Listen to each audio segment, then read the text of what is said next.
समोर हजारो विद्यार्थी बसलेले, इनशर्ट केलेलं, कपाळावर गंध आणि क्लास सुरू झाला की घोषणा द्यायचे, ऊट मुला जागा हो, आरसीसी पॅटर्नचा धागा हो.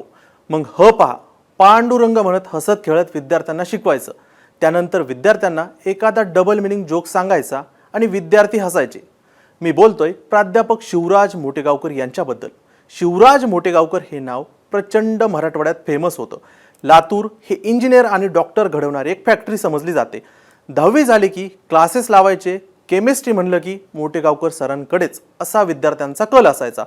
अनेक विद्यार्थी टॉपर्स असायचे, त्यात मोटेगावकर सरांचे जास्त असायचे.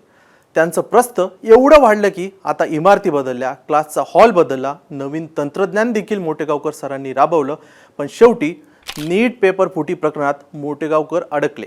आता सीबीआयनं मोटेगावकरांच्या कुटुंबाला दिलेल्या माहितीनुसार त्यांना लाचलुचपत प्रतिबंधक कायद्याखाली अटक करण्यात आली आहे. सीबीआयकडून आता मोटेगावकर यांचा गेस्ट पेपर आणि नीटमधील मूळ प्रश्नपत्रिकेतील साम्य, प्रश्न कसे जुळले आणि यामागे कोणतं रॅकेट आहे का याचा तपास केला जात आहे. दरम्यान या प्रकरणामुळे लातूरमधील कोचिंग क्लासेस पालक विद्यार्थ्यांमध्ये खळबळ उडाली आहे.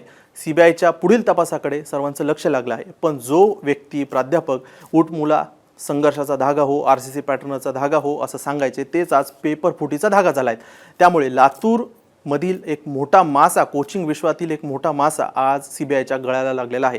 नीट पेपर फुटी प्रकरणातील ही आत्तापर्यंतची सर्वात मोठी कारवाई आहे आणि त्याचं सर्वात मोठी विकेट म्हणजे शिवराज मोटेगावकर. शिकूया AI ची क्रांती. चला करूया MSCIT. आजच नजीकच्या MSCIT केंद्रात आपला प्रवेश निश्चित करा.